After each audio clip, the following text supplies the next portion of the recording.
ದಿನ ವೋಟ್ ಚೋರಿ ಅಂದ್ವಿ. EVMಗೆ ನಾನೇ ಖುದ್ದಾಗಿ as a minister for the 4th largest technology cluster in the world ಪತ್ರ ಬರೆದೆ. EVMಗಳನ್ನು ಎಥಿಕಲ್ ಹ್ಯಾಕಿಂಗ್ ಮಾಡಿಸಿ ಅಂತ. ಮಾಡಿದ್ರಾ? ಮಾಡಿಲ್ಲ. ಫಾರ್ಮ್ 6-7 ಮಿಸ್ಯೂಸ್ ಮಾಡಿದ್ರು. ಮಹದೇವಪುರ ಪ್ರೂವ್ ಆಯಿತಾ? ಎಲ್ಲದು ಬಿಟ್ಬಿಡಿ, ಅಳಂದು ಪ್ರೂವ್ ಆಯಿತಾ? 22,000 ಪೇಜ್. ಯಾರು A1 A2 BJP ಅವರ? ಅದಾದಮೇಲೆ ಸಾಹೇಬ್ರು ಹೇಳ್ದಂಗೆ ಈ ಚೀಫ್ ಎಲೆಕ್ಷನ್ ಕಮಿಷನರನ್ನು ಆಯ್ಕೆ ಮಾಡುವ ಪ್ರಕ್ರಿಯೆ ಬದಲಾವಣೆ ಮಾಡಿದ್ರ. ಚೀಫ್ ಜಸ್ಟಿಸಿಗೆ ತೆಗೆದ್ಬಿಟ್ಟು ಅವ್ರು ಯಾವುದೋ ಒಂದು ಕ್ಯಾಬಿನೆಟ್ ಯೂನಿಯನ್ ಕ್ಯಾಬಿನೆಟಿಗೆ ಹಾಕಿದ್ದಾರೆ. ಅವ್ರು ಯಾರು ಮಾತು ಕೇಳೋದು? ಪ್ರೈಮ್ ಮಿನಿಸ್ಟರ್ ಮಾತು ಕೇಳೋದು. 2:1 ಆಯಿತಾ ಅಲ್ಲಿ? ಅದಾದಮೇಲೆ ಏನು ಮಾಡಿದ್ರು?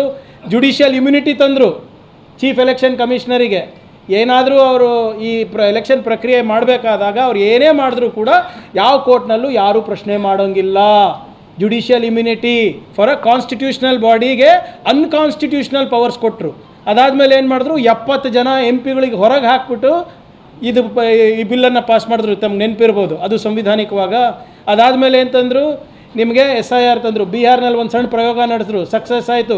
ಕೇರಳನಲ್ಲಿ ಎಚ್ಚೆತ್ಕೊಂಡ್ಬಿಟ್ಟು ನಾವು ಪರ್ಮನೆಂಟ್ ರೆಸಿಡೆನ್ಸಿ ಸರ್ಟಿಫಿಕೇಟು PDOಗಳ ಮುಖಾಂತರ ಕೊಡೋಕ್ಕೆ ಸ್ಟಾರ್ಟ್ ಮಾಡಿದಾಗ ಅದು ಕಮ್ಮಿ ಆಯಿತು. ಅಲ್ಲಿ ಕಲ್ತರು. ಮತ್ತು ತಮಿಳ್ನಾಡಿಗೆ ಹೋದರು, ಅಲ್ಲೇನೋ ಒಂದು ಪ್ರಯೋಗ ಮಾಡಿದ್ರು, ಸಕ್ಸಸ್ ಆಯಿತು. ಮತ್ತು ಈ 3 ರಾಜ್ಯದಲ್ಲಿ ಏನು ಲೋಪಗಳಿತ್ತು ಅದು ನ್ಯೂನತೆಗಳನ್ನು ಬೆಂಗಾಲ್ನಲ್ಲಿ ಸರಿಪಡಿಸಿದ್ರು. ಏನಂತ? Logical discrepancy. What is the definition of logical discrepancy? Chief election commissioner ಈಗಲೂ ನನಗೆ ಹೇಳಿಬಿಡ್ಲಿ, ನಾನು ರಾಜೀನಾಮೆ ಕೊಡೋಕ್ಕೆ ರೆಡಿ ಇದ್ದೀನಿ. There is no definition. ನಿಮ್ಮದು ಹೆಸರು ದತ್ತಾತ್ರೇಯ, ನೀವು ಸ್ಪೆಲ್ಲಿಂಗ್ ಏನಾದರೂ ಚೇಂಜ್ ಆದರೆ ನಿಮ್ದು ಹೋಯ್ತು. ಪ್ರಿಯಾಂಕ್ ನಂದು ಕ ಒತ್ತಕ್ಷರ, ಕನೇ ಬಂದುಬಿಟ್ರೆ ವಿತೌಟ್ ಒತ್ತಕ್ಷರ, ಇದು ಡಿಸ್ಕ್ರಪೆನ್ಸಿ ಇದೆ ಅಂದ್ಬಿಟ್ಟು ಟ್ರಿಬ್ಯುನಲಿಗೆ ಟ್ರಿಬ್ಯುನಲಿಗೆ ಕಳಿಸ್ತಾರೆ. ಟ್ರಿಬ್ಯುನಲ್ನಲ್ಲಿ ಒಂದೇ ಜಡ್ಜ್ ಇರೋದು. ಹೆಂಗಾಗ್ತದೆ? ಆಲ್ ದಿಸ್ ಈಸ್ ಕಾನ್ಸ್ಟಿಟ್ಯೂಷನಲ್ಲ. ಅದು ವೋಟ್ ಚೋರಿ ಆಯಿತಾ? ವೋಟ್ ಚೋರಿ ಅಲ್ವಾ ಇದು? ಮತ್ತು ಚಂದಾ ಚೋರಿನೂ ಕರೆಕ್ಟು. ಯಾರು ಮಾಡಿದ್ದು? ನಾವು ಮಾಡಿದ್ದಾ? ಅವರೇ ತಾನೇ. ಈಗ SITನೂ ರಚನೆ ಮಾಡಿದ ಅವ್ರ ಸರ್ಕಾರ, ಹೆಸರುಗಳು ಬರ್ತಾ ಇರೋದು ಅವ್ರ ಸರ್ಕಾರ. ಇದಕ್ಕೆ ಏನು ಸುಪ್ರೀಂ ಕೋರ್ಟ್ನಲ್ಲಿ ಇದ್ರ ವರ್ಡಿಕ್ಟ್ ಬಂದಾಗ ಮೋದಿಯವರಿಗೆ ಜಯವಾಗಲಿ ಅಂತ ಹೇಳಿದ್ದು ಅವರು. ಮೋದಿಯವರೇ ಏನು ಬಂದು ಅಡಿಗಲ್ಲಿ ಹಾಕಿದ್ರು, ಪ್ರಾಣ ಪ್ರತಿಷ್ಠಾಪನೆ ಮಾಡಿದ್ರು, ಧ್ವಜ ಹಾರಿಸಿದ್ರು, ಎಲ್ಲನೂ ಅವರೇ ಮಾಡಿದ್ದು. ಕ್ರೆಡಿಟ್ ಎಲ್ಲ ಅವರಿಗೆ ಬಂತು. ಆದರೆ ಚಂದಾ ಚೋರಿ ಆದಾಗ ಮಾತ್ರ ಯಾಕೆ ಮಾತಾಡ್ತಾ ಇಲ್ಲ ಅದ್ರ ಬಗ್ಗೆ? ಯಾರ್ಯಾರು ಇನ್ವಾಲ್ವ್ ಇದ್ದಾರೆ? ನಮ್ಮ 1 2 3 ಚಂಪಕ್ರಾಯ್ ಯಾರು?